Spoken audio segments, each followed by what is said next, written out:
Buenos días, soy Leonardo Guidi, analista financiero de Grupo Carey. Hoy es viernes 3 de marzo de 2023 y este es el resumen semanal de los mercados.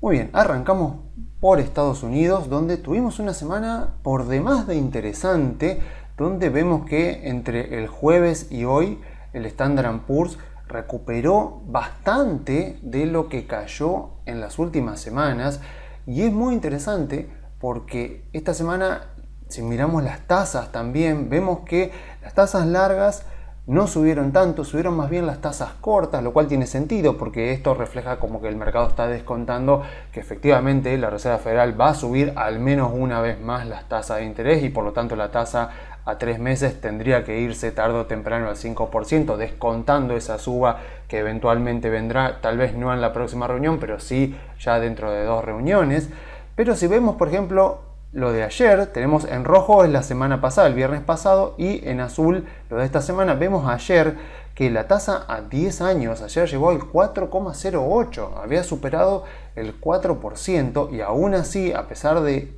haber llegado tan alta la tasa a 10 años, vimos a las acciones recuperarse fuerte. Un analista técnico podría decir que bueno, es por la media móvil de 200 ruedas. Bueno, ya saben que eso es bastante discutible. Puede ser que haya un cambio de expectativas, puede ser que el mercado, como está mostrando acá, en realidad está considerando, luego de esta baja de hoy, que la inflación puede ser que motive a la Fed a subir las tasas de interés ahora en el corto plazo por 1, 2, tal vez 3 reuniones más, pero como ya lo habíamos dicho antes, las tasas largas, las tasas a 10, 20, 30 años, incluso la tasa a 5 años, debería ser más o menos un estimador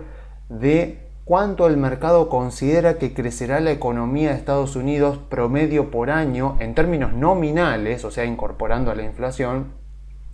durante el periodo del bono, o sea, 5 años, 10 años. Entonces, lo que uno ve acá es que a pesar de que las tasas cortas están bastante altas porque el mercado descuenta que la Reserva Federal va a seguir subiendo las tasas, a largo plazo, cuando uno ya mira 5, 10, 30 años, el mercado por ahora se mantiene alto en términos de la última década, pero por lo menos no es que se ha despegado y ha ido ya al 4,5%, al 5%, como por ahí se pensaba en los peores momentos del año pasado, sino que se mantiene en el 4%, y por lo tanto tiene sentido pensar que el mercado eventualmente está descontando que la inflación va a ser controlada más tarde o más temprano, o sea, puede ser unos meses antes, unos meses después, pero que eventualmente, no sé si para el segundo semestre de este año, o ya pensando más el año que viene, principio del año que viene, que la Reserva Federal ya va a bajar las tasas de interés. Entonces vemos que las acciones, como ya lo habíamos dicho antes, o sea, que la Fed suba las tasas de interés y que el mercado espere que la Fed continúe subiendo las tasas de interés no necesariamente implica bajas en las acciones, porque, bueno, como ya lo hemos dicho, o sea, las tasas de interés afectan al costo de capital y puede que afecten tal vez a las ventas de una empresa por el tema de cómo afectan las tasas de interés de la Reserva Federal a las tasas bancarias, al incentivo de los bancos a dar préstamos y del público, de las empresas, de las personas a solicitar crédito. Entonces estamos hablando de que las tasas de interés afectan los fundamentos de las empresas, pero no son totalmente determinantes. Entonces puede ser que, por ejemplo, ayer la tasa del bono a 10 años se fue al 4%, y nada evita que la semana que viene, la próxima semana, la tasa del bono a 10 años vuelva al 4%, y que aún así las acciones sigan subiendo, porque ese es una variable que forma parte del mecanismo para evaluar empresas, pero no es para nada la única, y puede ser que el mercado esté considerando que efectivamente no habrá recesión, o que si hay recesión es muy débil, y que incluso si hay recesión las empresas ya están bastante preparadas para enfrentar una recesión, y que por lo tanto a estas valuaciones tiene sentido comprar empresas, y que bueno, que eso provoque que, a pesar de que en el corto plazo se espera que la Reserva Federal siga subiendo tasas y que tal vez se espera por los datos de febrero que la inflación sea más persistente y que no sé si que obligue a la Reserva Federal a ser más agresiva, pero sí a mantener tasas altas durante más tiempo para calmar más a la inflación, bueno, a pesar de eso, por lo menos el mercado ya descuenta que, bueno, que tarde o temprano las tasas van a empezar a bajar, que la inflación va a seguir bajando y que el crecimiento económico va a volver a ser positivo en términos reales en Estados Unidos. Entonces puede ser que las acciones ya estén empezando a descontar eso, y a pesar de que las tasas suban, las acciones también se pueden estar empezando a recuperar. Vamos a ver qué pasa. Por ahora tenemos solamente 2 días de una importante recuperación, pero bueno, veremos. Todavía el año, como vemos, sigue siendo positivo, así que va a depender de esto, va a depender de cómo el mercado va descontando en los precios qué es lo que considera que hará la Reserva Federal, cuál será la tasa de interés terminal a la cual va a terminar llevando la Reserva Federal las tasas de interés, y si efectivamente termina o no por haber una recesión en Estados Unidos durante este año, y en caso de que venga una recesión, a ver qué tan profunda puede ser. Y de hecho, si me preguntan cuál fue la causa de estas 2 subas fuertes que tuvieron las acciones durante el jueves y el viernes, la verdad que digo, para mí responde al movimiento natural de los mercados, al movimiento browniano en forma de subas y bajas del mercado, porque lo cierto es que, a riesgo de sonar repetitivo, no ha pasado nada muy diferente en los mercados de lo que ha pasado a lo largo del mes de febrero. No es que hubo una declaración de Powell, una noticia muy contundente, o sea, de hecho les diría que incluso el sentimiento inversor, el ánimo del mercado, parece que en febrero justamente se vio afectado. O sea, en enero, como vimos acá, tuvimos un mes muy interesante en enero, pero febrero fue todo lo contrario. Está bien, no cayó tanto febrero como fue la suba de enero. O sea, la baja de febrero no logró borrar completamente la suba de enero, pero evidentemente el optimismo incipiente que se generó en enero fue un poco disminuido a lo largo de febrero. Aún así, no ha cambiado mucho el escenario base de los inversores del mercado para este año. O sea, los principales miedos, por supuesto, siguen siendo la inflación, la recesión, pero más que nada, por supuesto, la respuesta de la Reserva Federal a la inflación, aunque debería decir que esta semana noté algo, en realidad algo que ya vengo notando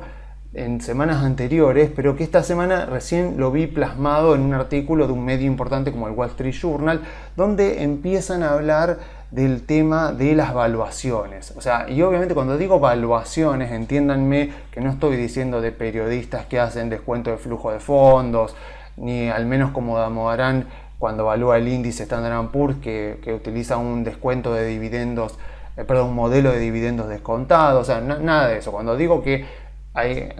sale algún artículo que les preocupa las valuaciones, entiéndase price earning, porque mucho más no van, o sea, no van mucho más sofisticado que eso. Y ya sabemos que los price earning y los ratios en general no evalúan nada, es simplemente un ratio que muestra precio, no valor. Pero bueno,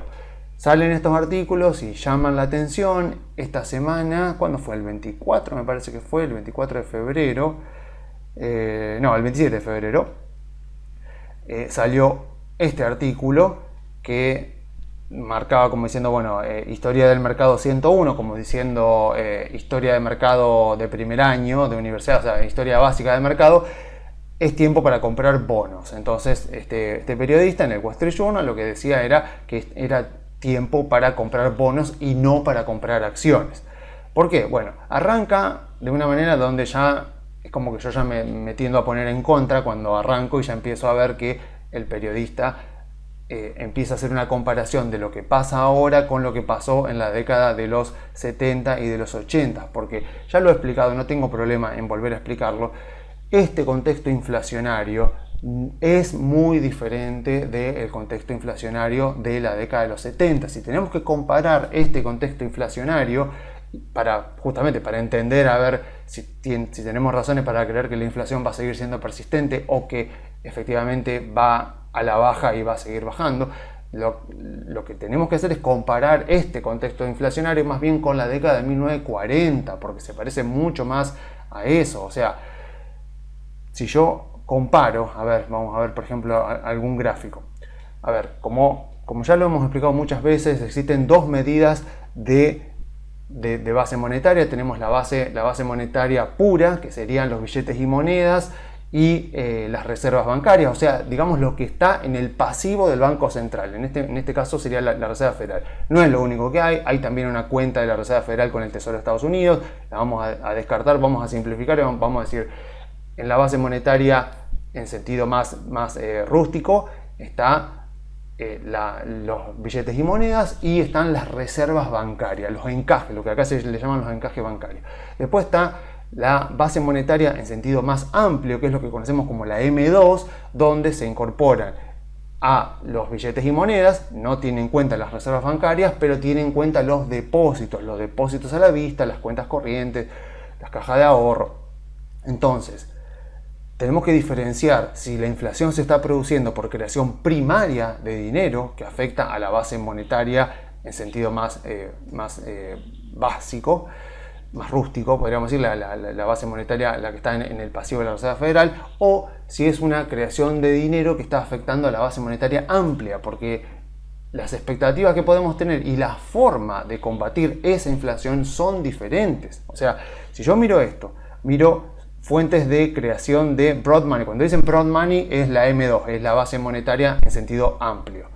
Entre 1913 y 1922. Algún día con más tiempo, porque no quiero que los informes se me hagan demasiado largos, pero algún día con más tiempo podría explicar bien todo el tema de Primera Guerra Mundial, Segunda Guerra Mundial, la década del 70, la crisis del 2008, la burbuja.com y la crisis del COVID de 2020-2021. Acá lo que vemos es, en este gráfico, la persona que hizo este gráfico utilizó promedios de 3 años, porque si utilizaba datos de un año era como demasiado inestable, era demasiado confuso de leer. Entonces utilizó promedios de 3 años como para suavizar un poquito. Entonces, en azul lo que se ve es el déficit fiscal como porcentaje del PBI. En naranja está los nuevos préstamos bancarios como porcentaje del PBI, o sea, la creación de dinero, pero es creación secundaria de dinero por parte de los bancos como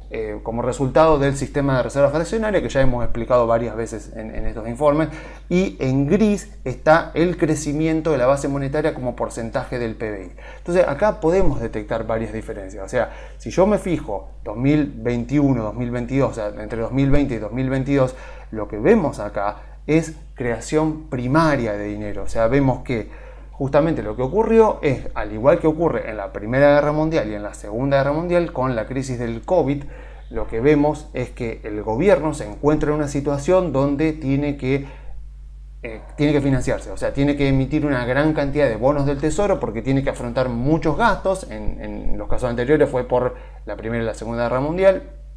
en el 2020 fue por el COVID, entonces no tiene acreedores suficientes, no tiene acreedores como dispuestos a comprarle toda esa enorme cantidad de bonos que tiene que emitir. Entonces la Reserva Federal da un paso adelante y dice, bueno, yo voy a utilizar a los bancos comerciales como intermediario y te voy a comprar yo los bonos del tesoro que vos estás emitiendo. ¿Cómo lo vas a hacer? Emito reservas bancarias, o sea, no emito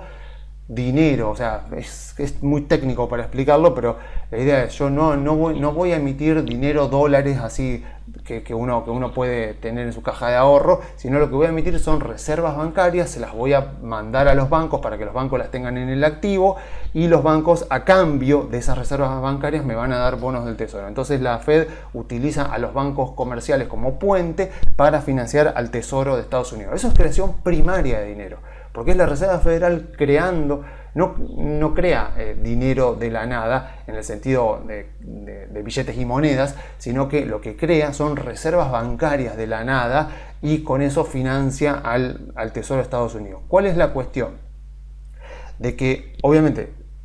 cuando el gobierno de Estados Unidos recibe todo ese dinero de nueva creación, el gobierno de Estados Unidos le da los bonos del Tesoro a la Reserva Federal. La Reserva Federal le da las reservas bancarias, y los bancos, a través de los bancos comerciales, le llega el dinero, ya es dinero contante y sonante, y ahí lo que pasa es que ese dinero sí que se vuelca a la calle, como pasó en la Primera Guerra Mundial, en la Segunda Guerra Mundial y con el COVID, porque el gobierno llenó de paquetes de estímulos, le dio cheques a los ciudadanos de Estados Unidos, o sea, primero con Trump, después con Biden. Además,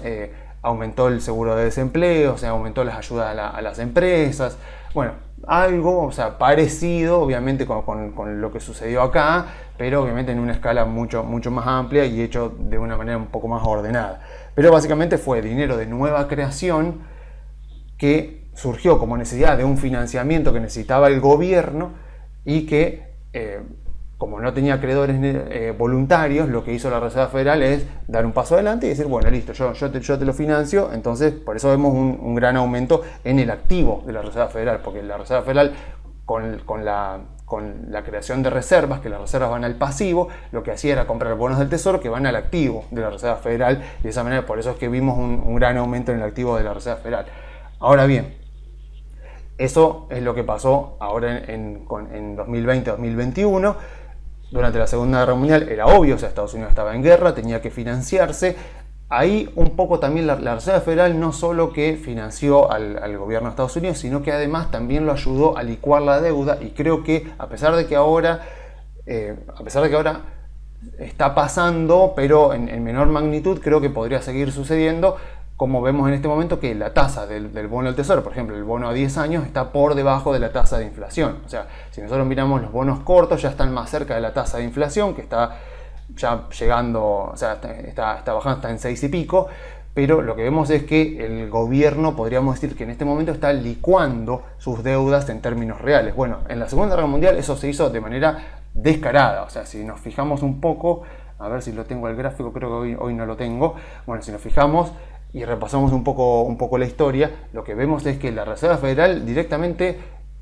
puso un tope a la tasa de interés de los bonos del tesoro. O sea, digo yo, no vamos a pagar más de, creo que era 2,25%, que fue como el tope que iban a, o sea, que la Reserva Federal iba a pagar por los bonos del tesoro, o sea, que el gobierno de Estados Unidos iba a pagar por los bonos del tesoro, y la tasa estuvo fijada en, me parece que fue 2,25%, o sea que estuvo en términos negativos, porque la inflación durante el final de la guerra y al principio de la posguerra en Estados Unidos llegó arriba del 10%, o sea que la Reserva Federal ayudó ahí al gobierno de Estados Unidos a licuar bastante sus deudas, y es algo bastante similar a lo que ocurrió el año pasado y que sigue ocurriendo ahora, porque vemos a las tasas de los bonos del tesoro en todo su espectro por debajo de la tasa de inflación anualizada. Vamos a ver qué ocurre de aquí para adelante, ya cuando la tasa de los bonos estén por encima de la tasa de la inflación, porque es obvio que la Reserva Federal no puede darse el lujo de mantener la tasa de los bonos del tesoro muy por encima de la tasa de inflación, porque hoy por hoy el gobierno de Estados Unidos tiene 120% de deuda en relación a su PBI, mientras que en la Segunda Guerra Mundial tenía 30% de deuda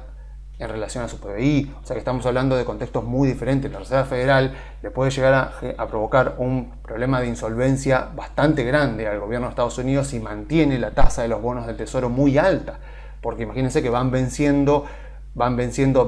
deuda del Tesoro de Estados Unidos. El gobierno de Estados Unidos necesita rolear esa deuda, y obviamente que la tiene que rolear a las tasas actuales. Entonces, si las tasas, supongámosle que el gobierno tiene que empezar a financiar deuda a un año, por ejemplo, a 2 años, que le vencen bonos emitidos un año, hace 2 años, bueno, tiene que estar, fíjense, en este momento, a 1 año, a 2 años, bueno, a 1 año está hablando del 5,5%. Piensen un año, piensen un bono a 2 años, un bono emitido hace 2 años, está pagando ahora una tasa de casi el 5%. Entonces,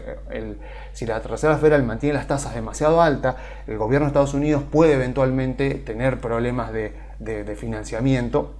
justamente porque las tasas están demasiado altas y tiene demasiada deuda en relación a su PBI. Eso no ocurría antes, no ocurría en la década de los 40,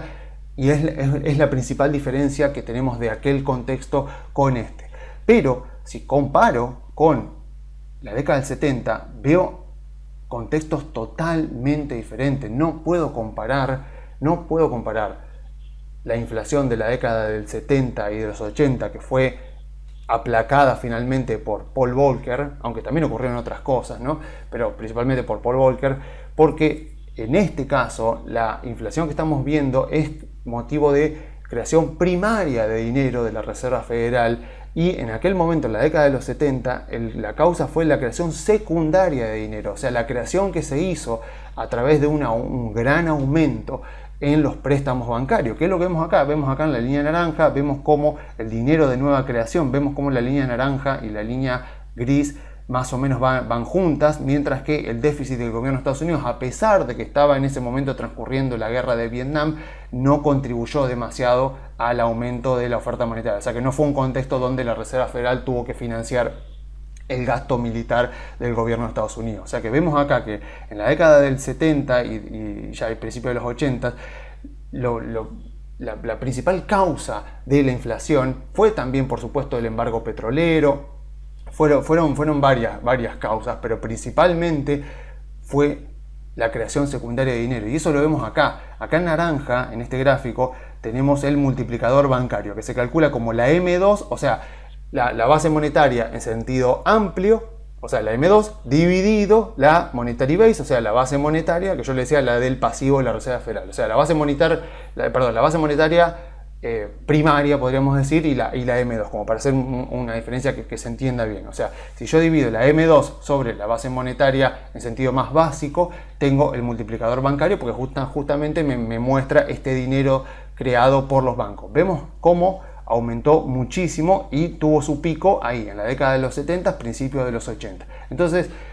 tenía sentido en ese contexto utilizar la tasa de interés, porque justamente la inflación se estaba dando porque la generación de estadounidenses que nació acá, la generación del baby boom, la generación de la posguerra, la gran cantidad de gente que nació acá en la posguerra,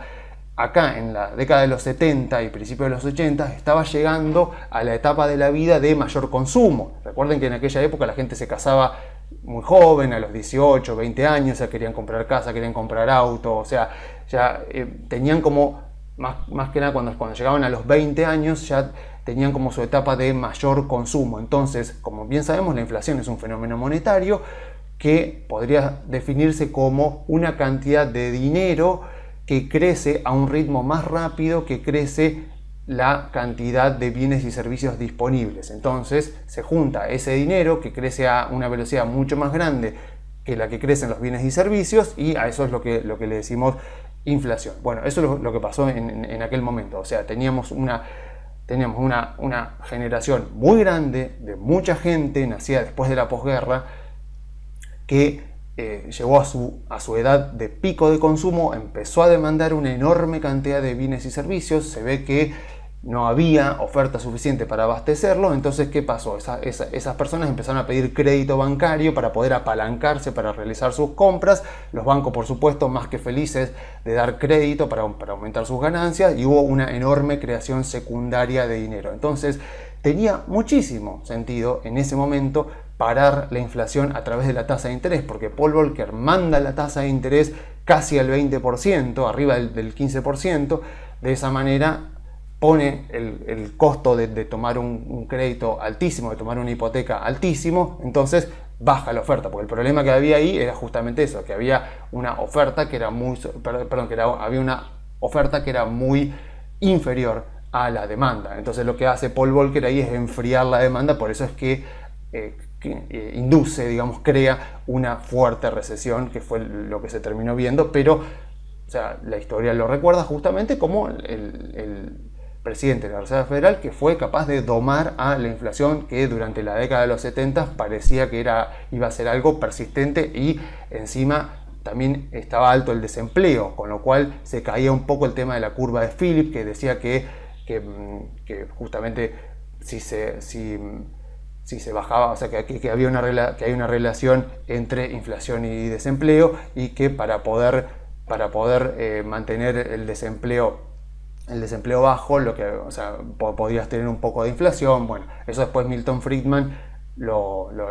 destruyó, básicamente, ese argumento. Milton Friedman demostró que a corto plazo eso puede tener efecto, pero que a largo plazo termina habiendo inflación y termina habiendo más desempleo cuando los agentes económicos entienden. Así que en aquel momento tenía sentido parar la inflación con tasa de interés. En la década de los 40,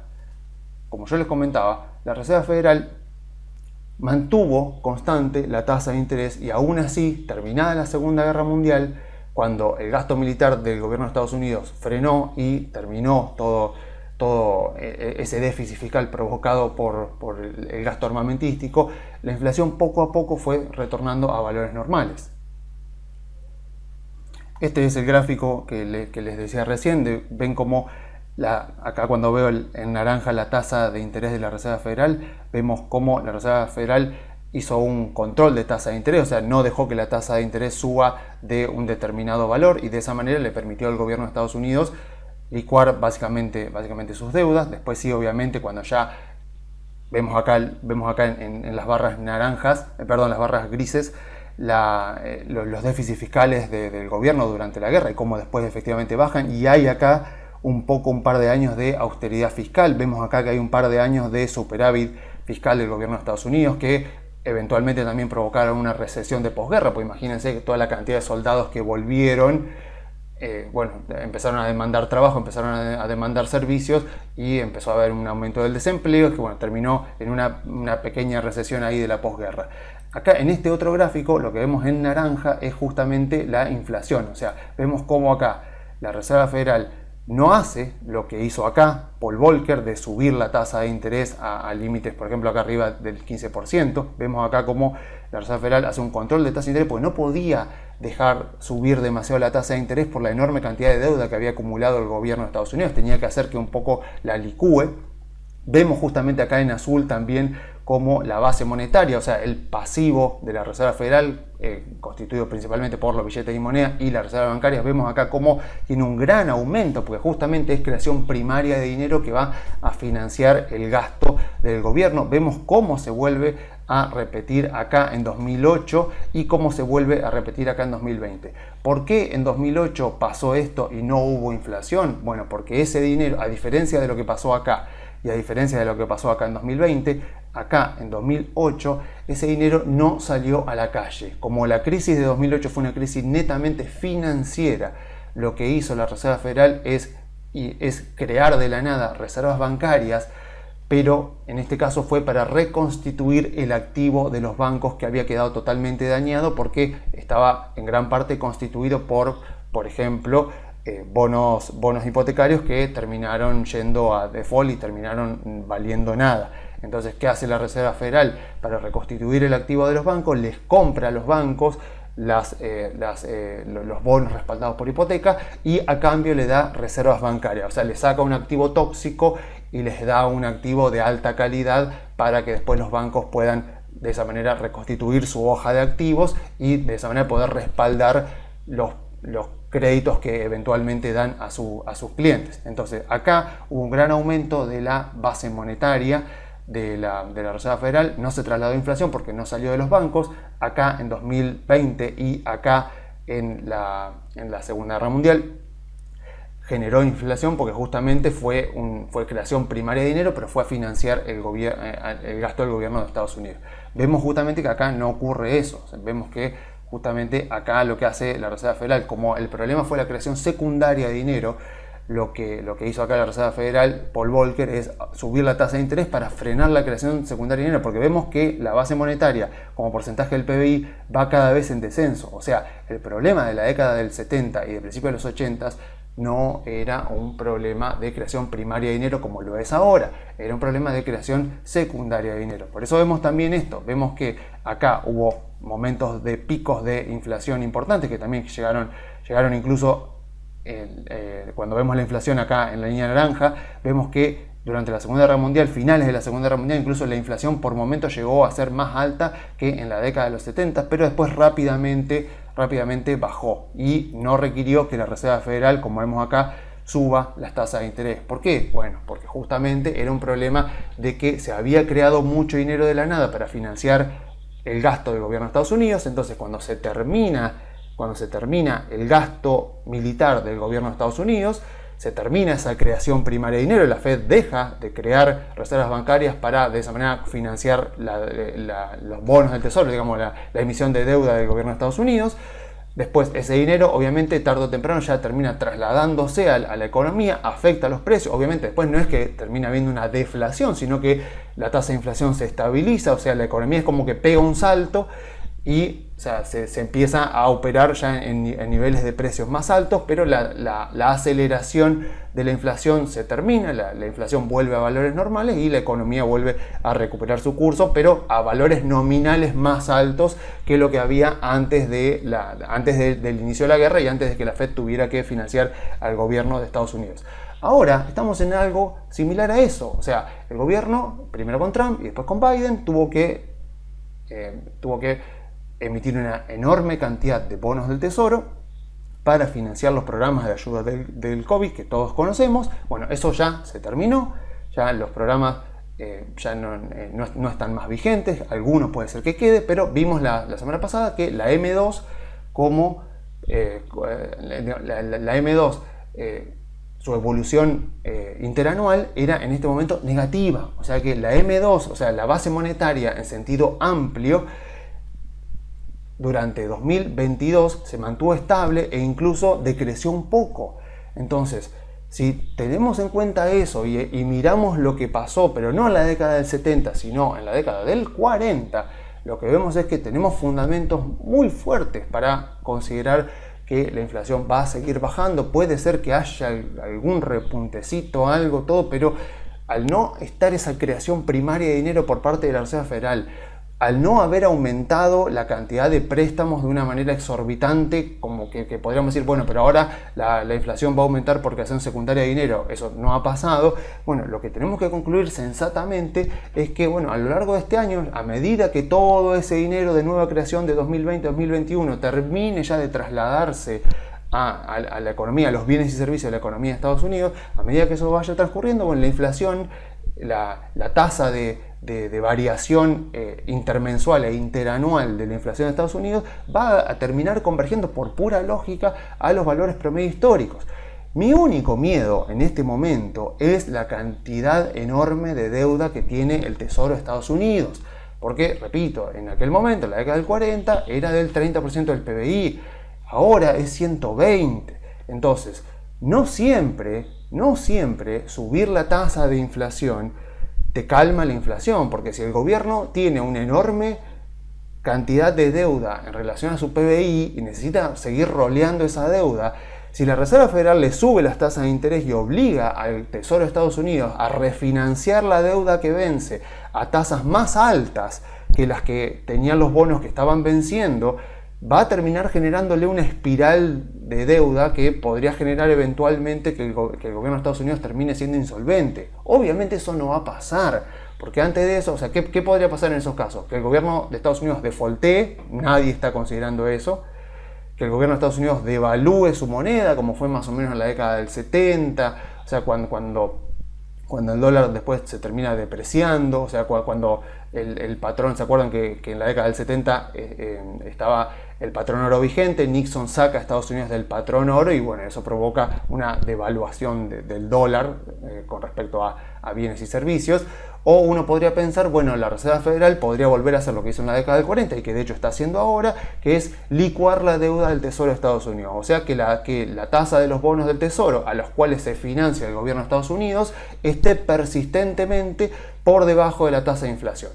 O sea, eso es lo que yo creo que es el escenario más probable y por eso es que no me imagino un contexto de inflación en el 3% y tasa de interés de la Reserva Federal en el 5%. O sea, no va a pasar porque eso provocaría un gran problema financiero para el gobierno de Estados Unidos. Lo lógico es pensar que la Reserva Federal eventualmente subirá, por ejemplo, las tasas al 5% y a medida cuando ya la inflación esté por debajo del 5%, supónganse que llegue al 4%, la Reserva Federal sí o sí va a tener que empezar a bajar las tasas de interés, pero no tanto porque se lo demande el mercado, sino porque el propio gobierno de Estados Unidos se lo va a estar demandando para empezar a financiarse a tasas más bajas, porque con semejante cantidad de deuda, yo me acuerdo que estaba por acá, con semejante cantidad de deuda, cuando el déficit del gobierno en relación al PBI es tan grande y hay tanta cantidad de deuda acumulada, la dominancia pasa a ser fiscal, no monetaria. O sea, quien tiene el toro por las astas, digamos, es el Tesoro de Estados Unidos y no la Reserva Federal. Entonces, el Tesoro de Estados Unidos puede perfectamente presionar a la Reserva Federal para que vaya acompañando con baja de tasa de interés la baja de la inflación, porque si no, imagínense que la carga de intereses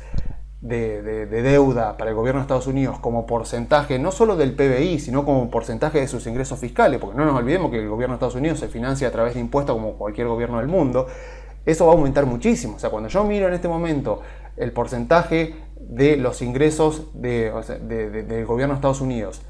que va destinado a pagar intereses de deuda, por ahora es relativamente controlable, incluso es menor que en otros momentos de la historia. Pero si la deuda sigue siendo tan grande y las tasas de interés empiezan a aumentar y se mantienen persistentemente altas, ese porcentaje de intereses a pagar como porcentaje del PBI o como porcentaje de los ingresos fiscales del gobierno va a ir aumentando y tarde o temprano va a terminar generándole un problema financiero al gobierno de Estados Unidos. Así que yo creo que el escenario más probable va a seguir siendo que la Reserva Federal, supongámosle que para recuperar credibilidad, mantenga las tasas de interés hasta que estén por encima de la inflación y después va a tener que ir acompañando, porque si no podría generarle un gran problema al gobierno de Estados Unidos. Bueno, todo esto era para desmentir esta frase de que este contexto que estamos viendo ahora es similar a la década del 70 y de los 80. Bueno, no es así, pero bueno, sigamos un poco lo que dice este artículo.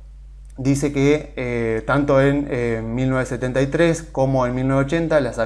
acciones le tomó bastante tiempo recuperarse, especialmente después de ajustarlas por inflación, los rendimientos de las acciones ajustados por inflación. Dice que desde el máximo de enero de 1973 le tomó hasta 1985 a los inversores para obtener de vuelta su dinero en las acciones de Estados Unidos en términos reales medido por el MSCI de Estados Unidos. Cuando dicen el MSCI de Estados Unidos es prácticamente igual al Standard & Poor's. Es casi como decir el Standard & Poor's porque están constituidos, en un 99% son exactamente iguales. Y encima incluyendo los dividendos. O sea que lo que quiere decir es que en ese contexto de mucha inflación, que hubo un mercado bajista, si tomamos el máximo de enero de 1973, dice que a los inversores en términos reales les llevó más de 10 años, hasta 1985, poder recuperar su dinero en términos reales. Bueno, en primer lugar, obviamente, acá está suponiendo que una persona compró en el máximo histórico y que no fue haciendo compras con dinero adicional durante la baja, o sea que está tomando una medida bastante pesimista de la situación. Pero aún así, o sea, el argumento que esgrime principalmente es para decir que hay que comprar bonos. No es que los bonos sean mejor que las acciones, porque de hecho lo dice en algún lugar del artículo, aclara de que bueno, justamente lo dice acá, ¿no? Va midiendo diferentes contextos y diferentes portafolios de bonos y de acciones y de 60-40, y lo que va diciendo es que a lo largo de la historia las acciones han sido lo mejor. Entonces ven que va mostrando que en la década del 50, en los 70, en los 90, como que va mostrando diferentes portafolios y va mostrando que las acciones efectivamente, incluso a pesar de todos los malos momentos, cuando miramos periodos largos de tiempo, han sido lo mejor a lo largo del mundo. Cuando ya incluimos el mundo, o sea, pone el mundo excluyendo Estados Unidos anualizado en términos reales, ve que no siempre fueron lo mejor. En la década del 70, como muestra acá, no fueron lo mejor. En la década de los 90 Estados Unidos estuvo por encima del mundo, aunque en la década de los 2000 el mundo en su conjunto, Europa y también Asia, le ganaron el rendimiento a Estados Unidos, a pesar de que Estados Unidos de entre 2002 y 2007 tuvo un mercado alcista. Pero lo que me importa es esto. Lo que dice el periodista en esta nota es que, bueno, que el año pasado las acciones y los bonos ambos cayeron, pero que las tasas de los bonos se han recuperado bastante y ahora están ofreciendo tasas que son por demás de interesantes, incluso si consideramos que la inflación va a seguir persistente y que la Reserva Federal va a continuar aumentando las tasas de interés. Entonces lo que dice es, mira, a pesar de que las acciones son lo mejor a largo plazo, conviene en este momento comprar bonos porque no tenemos seguridad de que las acciones estén baratas. Y es lo que muestra acá. Dice, están más baratas, pero están más baratas en relación a el pasado, a 2021, pero no están baratas en términos absolutos. Y acá es donde medio que un poco me enoja, porque obviamente uno dice, a ver, ¿qué hizo? ¿Utilizó una evaluación de flujo descontado? para decir que algo está caro o está barato, o al menos se dignó a utilizar el modelo de Gordon Shapiro de dividendos descontados que usa Moarán, por ejemplo, para evaluar el índice Standard & Poor's y poder calcular además la prima riesgo de mercado. No, ¿qué hizo? Utilizó ratios. Y no cualquier ratio, por supuesto, utilizó el ratio más conocido del universo, que es el price earning. O sea, qué sé yo, me parece que el periodista debe creer que, no sé, que el resto del mercado está compuesto de tarados que no miran un ratio tan conocido, tan fácil de calcular y tan famoso en todo el mundo como es el price earning. Entonces dice, bueno, mira, si yo miro el price earning del MSCI Estados Unidos, que es básicamente lo mismo que el Standard & Poor's, miro al 24 de febrero, por ejemplo, veo que está más barato de lo que estaba en 2021, pero que sigue estando caro porque sigue estando en 18, y obviamente que esto está calculando con estimaciones de ganancias futuras. O sea, no está utilizando las earnings, las ganancias pasadas, sino que está utilizando estimaciones de ganancias futuras. A ver, hay varias cosas para decir con respecto a esto y para explicar por qué este razonamiento, sobre todo en estos contextos de mercado alcista, de principios de mercado alcista, está equivocado. Bien, el primer argumento que podría esgrimir es que los ratios no son predictivos. Los han intentado testear muchas veces, sobre todo el price earning, por lo conocido y utilizado que es. Jamás demostraron tener un poder predictivo que justificara utilizarlos para tomar decisiones de compra o de venta. Pero después, la segunda razón que podría exponer como para no confiar en este tipo de cosas es por demás de obvia, porque la venimos diciendo siempre acá, y es que obviamente las acciones siempre se adelantan a las mejoras en las ganancias de las empresas. Así que es obvio que los precios de las acciones, que es el numerador de este ratio, empiezan a recuperarse mucho antes de que se recuperen las ganancias mostradas en los balances.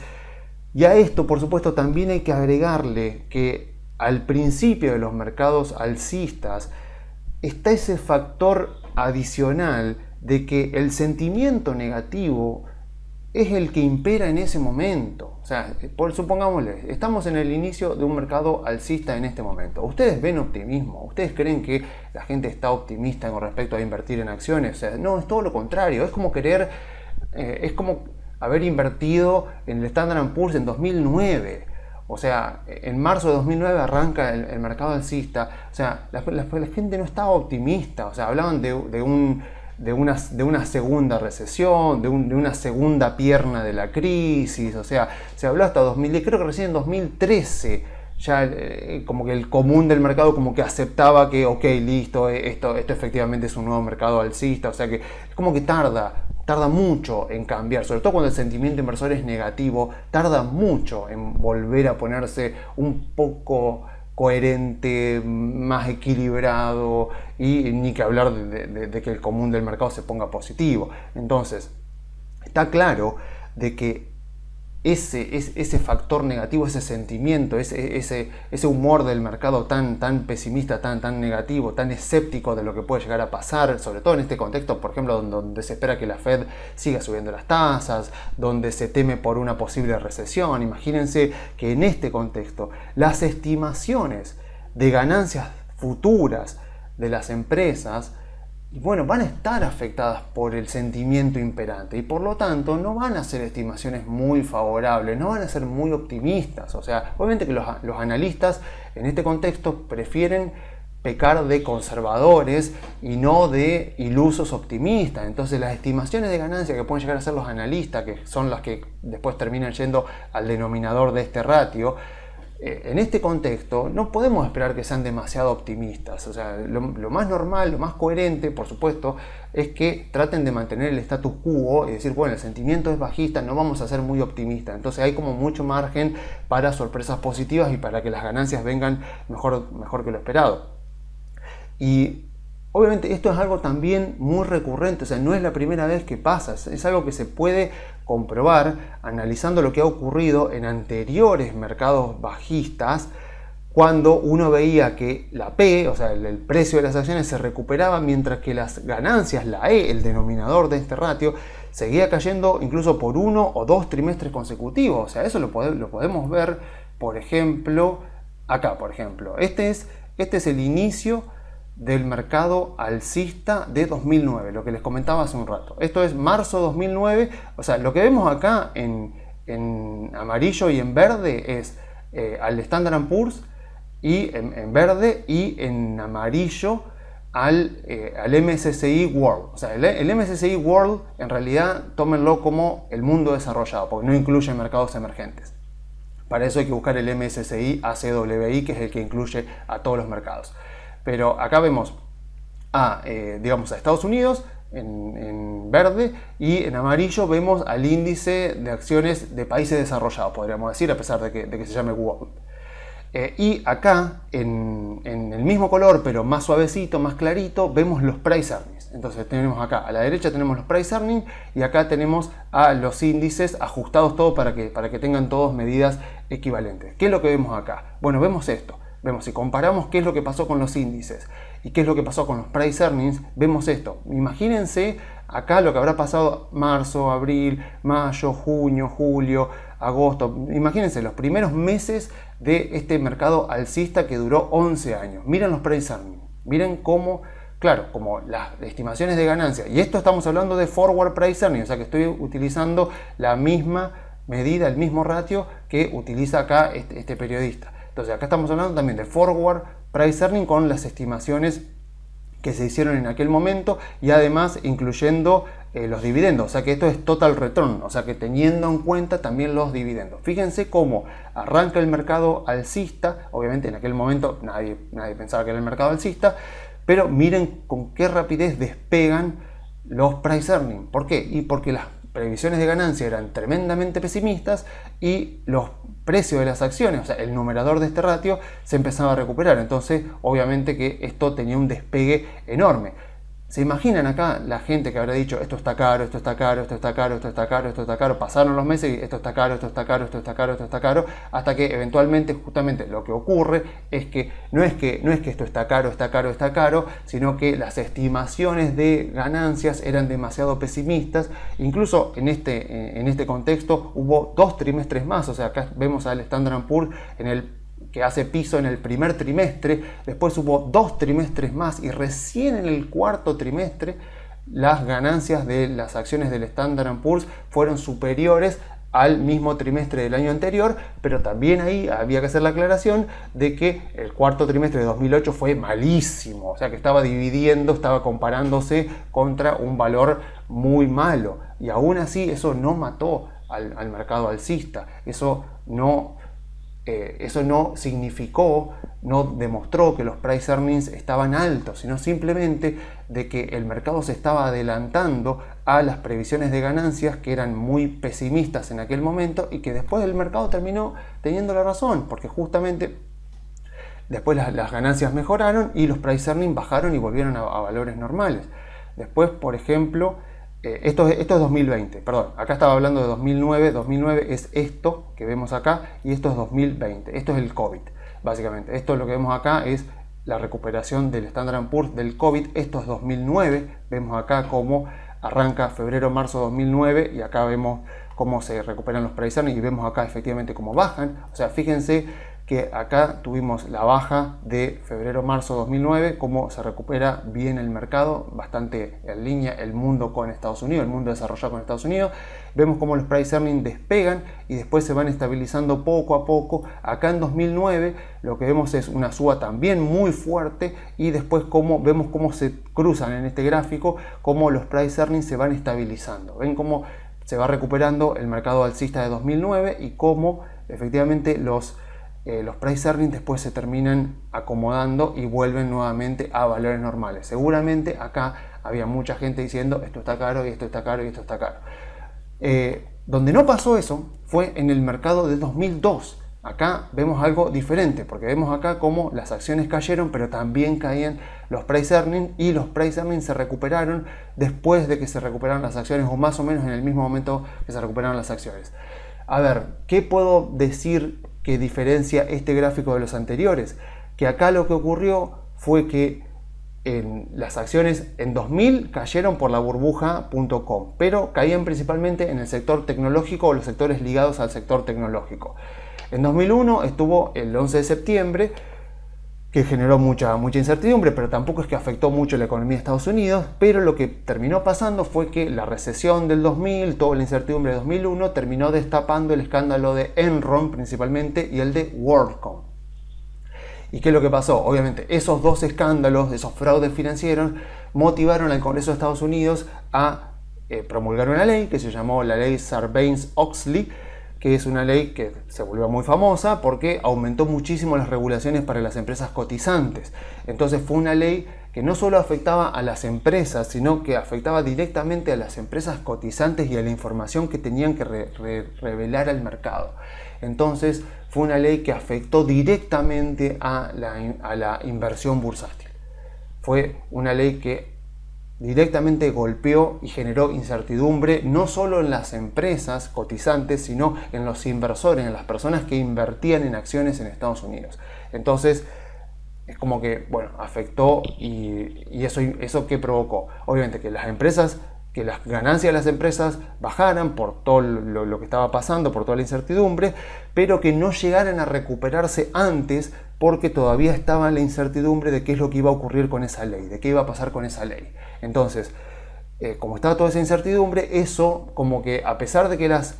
ganancias de las empresas habían bajado mucho y que las estimaciones eran muy pesimistas, los precios de las acciones no llegaron a recuperarse porque estaba toda esta incertidumbre en el medio, que recién entonces cuando se termina de promulgar la ley, ahí ya más o menos para tercer trimestre más o menos del 2002, ahí es cuando ya recién, acá justamente más o menos para septiembre, agosto, septiembre de 2002 es cuando se llega al piso, y después acá casi hace como un doble piso, pero no. Así que acá es como se inicia el mercado alcista de 2002, que después va a terminar con la crisis financiera en 2007. Entonces esa es la principal diferencia que veo. Pero me interesa más concentrarme acá en lo que fue el 2000 y el 2009, que son contextos parecidos a los que estamos viendo ahora. O sea, lo que vemos acá es justamente eso, estimaciones de ganancias bastante sesgadas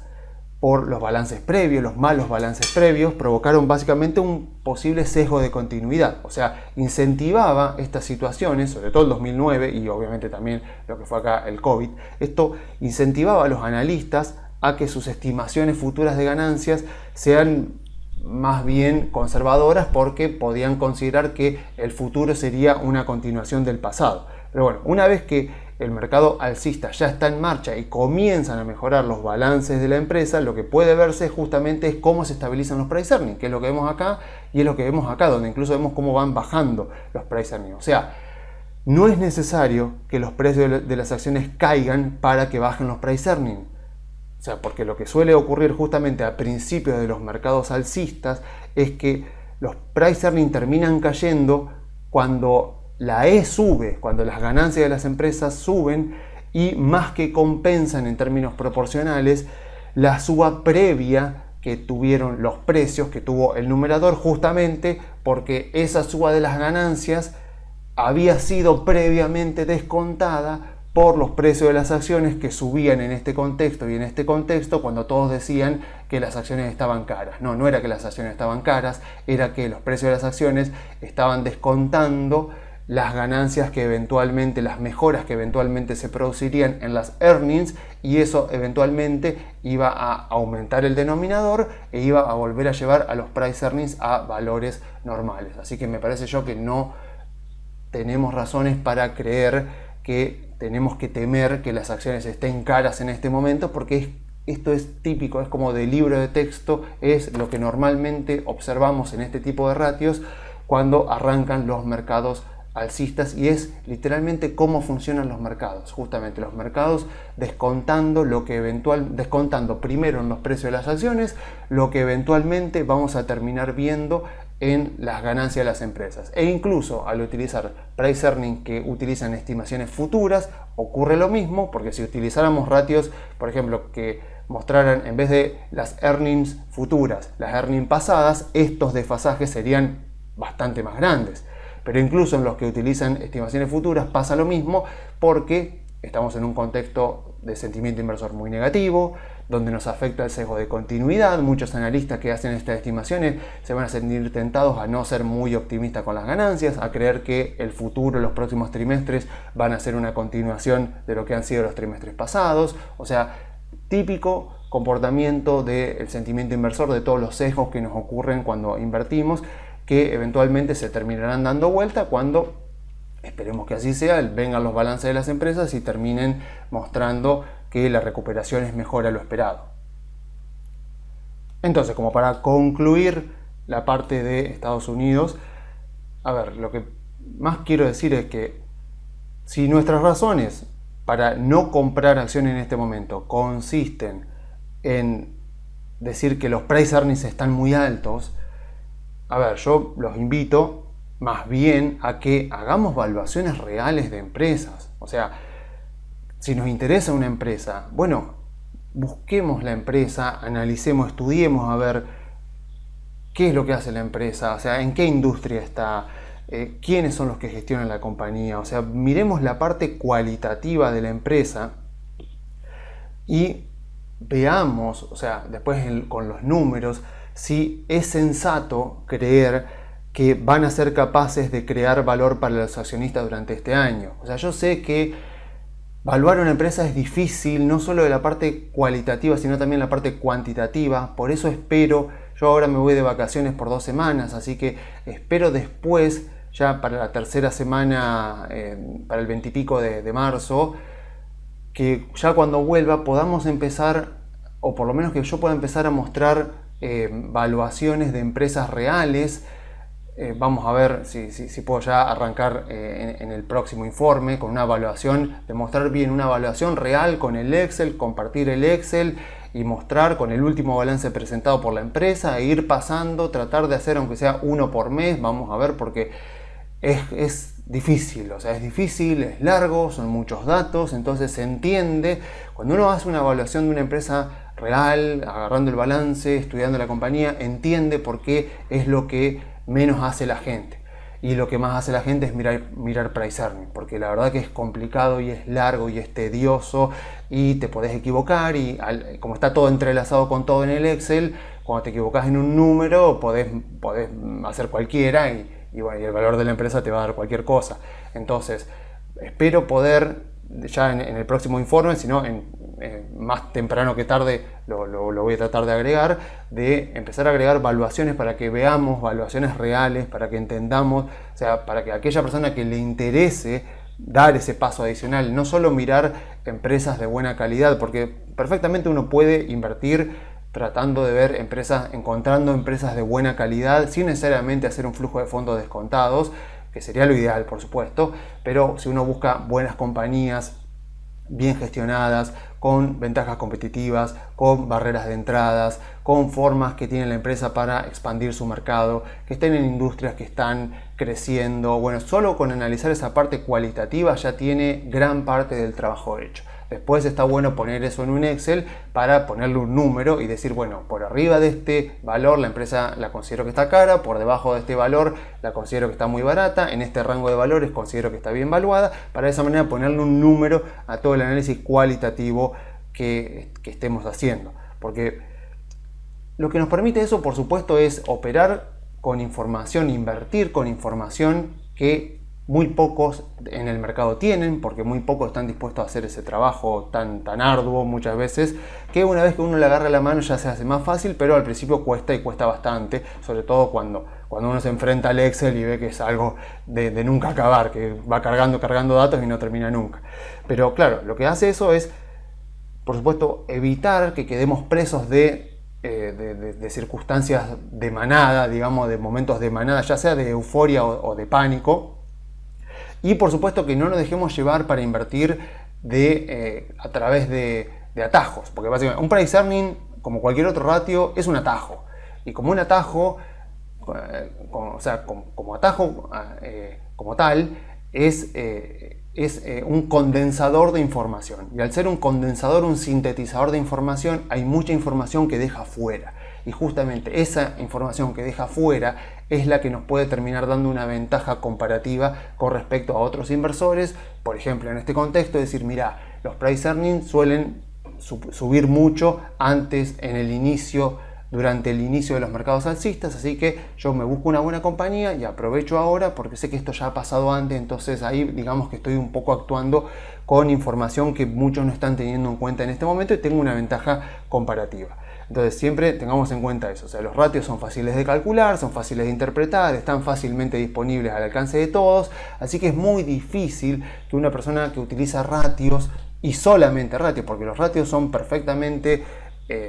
lógicos para utilizar si uno los quiere utilizar en contexto con otras cosas, pero solamente ratios la verdad que no sirve de nada, o sea, no estoy teniendo ningún tipo de ventaja relativa en relación a los demás. Por supuesto que yo también cuando hago una evaluación de una empresa, también dentro del Excel, dentro de la evaluación de la empresa, se calculan los ratios de la compañía, porque entonces de esa manera uno tiene estimaciones de cuáles pueden ser los ratios futuros de la compañía, y yo creo que ya lo dije muchas veces, puede ser que los ratios yo no los utilice o no recomiendo utilizarlos para comprar ni para vender, pero muchísima gente ahí afuera en el mercado sí que los utiliza y toma decisiones en base a eso, así que ignorarlos sería un error. Utilizarlos como única herramienta exclusiva también sería un error, así que lo mejor está más o menos en el medio. Entonces, como justamente poca gente está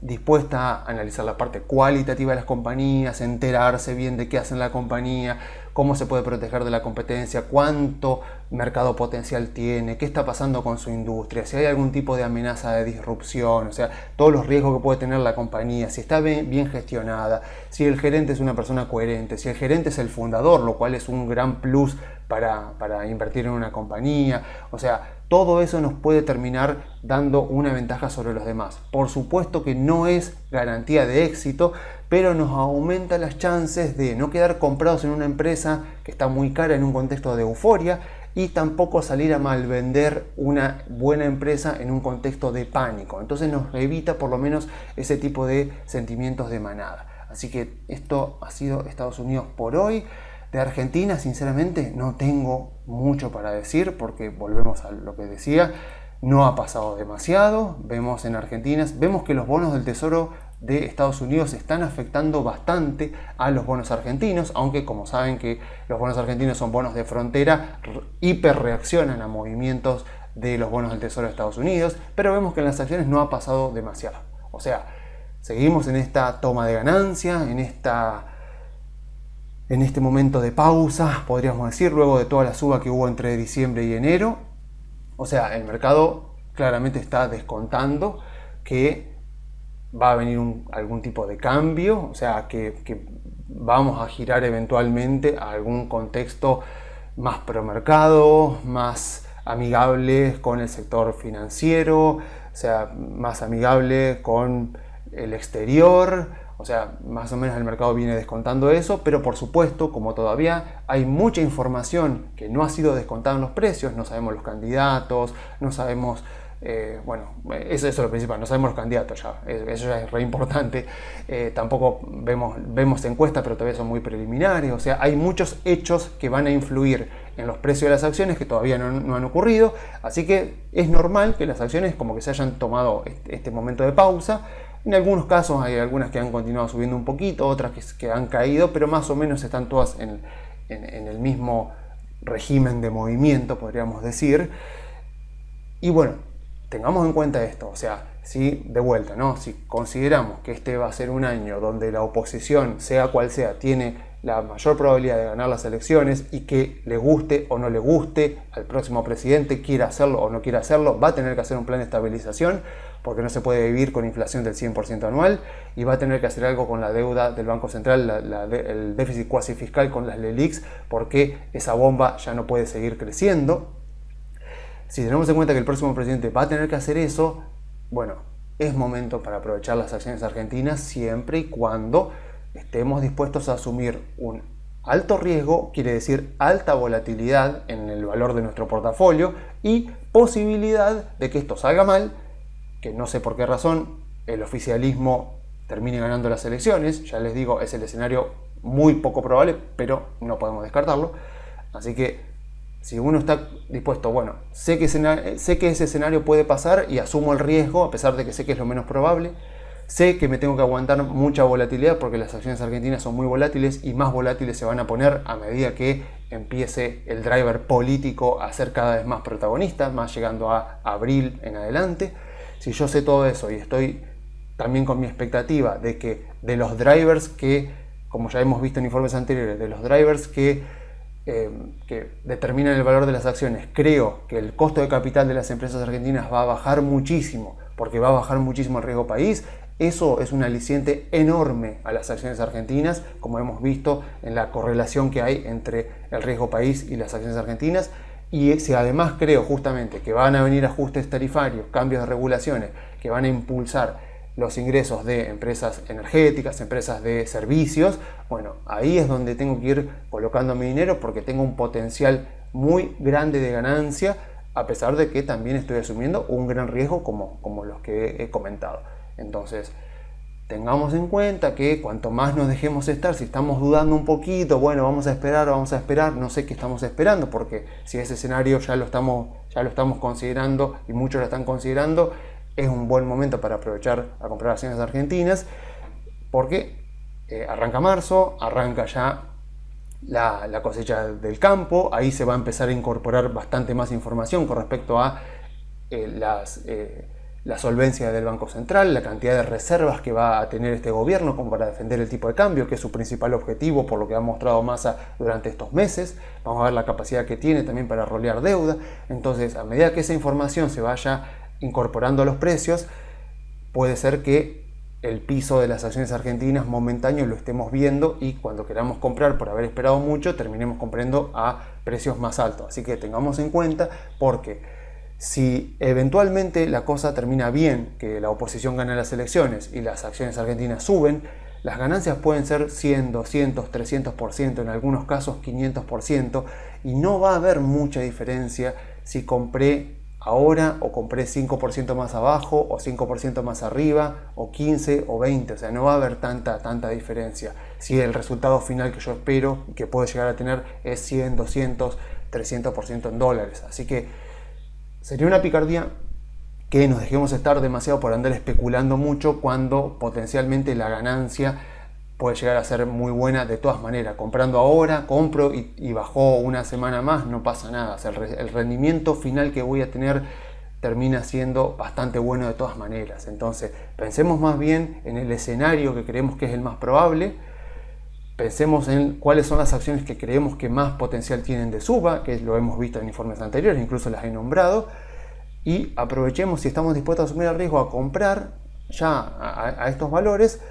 porque después eventualmente puede ser tarde, o no sé, o no tan bueno como ahora, y nos agarra ese sesgo de anclaje donde decimos, che, pero antes estaba tanto, ahora me parece que ya está más alto, y nos agarra ese anclaje donde, pero hace 2 meses estaba cotizando a tanto y ahora está a tanto, me parece que ya subió. Bueno, tratemos de que la idea del market timing no nos perjudique en nuestro proceso de inversión. No existe el market timing, no se puede predecir el mercado a corto plazo. Lo han tratado de investigar, pero muchos académicos, muchas organizaciones, o sea, muchos institutos, y la conclusión es que el mercado a corto plazo es impredecible. Así que principalmente, en vez de perder tiempo con eso, tratemos de ver la parte cualitativa, busquemos los drivers de Argentina, busquemos los drivers de las acciones, que es más o menos lo que vine enumerando. Y si nos cierra la ecuación, nos cierra el argumento como para estar invertidos en acciones argentinas a pesar del riesgo que eso implica, aprovechemos estos valores porque la ganancia potencial puede ser bastante alta. Así que yo me despido dejándole las vías de comunicación. Recuerden que durante las próximas 2 semanas no habrá informe, así que nos vemos dentro de 3 semanas. Espero poder tener terminada la evaluación, así que si se quieren comunicar, comuníquense a info@grupocarey.com.ar o a contacto@grupocarey.com.ar.